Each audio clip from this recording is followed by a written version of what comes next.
गौरं करुणावतारं संसारसारं भुजगेन्द्रहारं सदा वसन्तं हृदयारविन्दे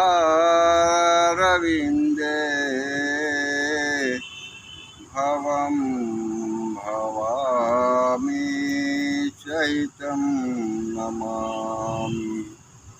त्वमेव माता च पिता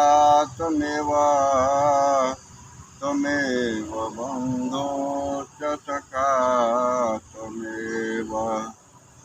त्वमेव विद्या द्रविणं त्वमेव सर्वं मम देव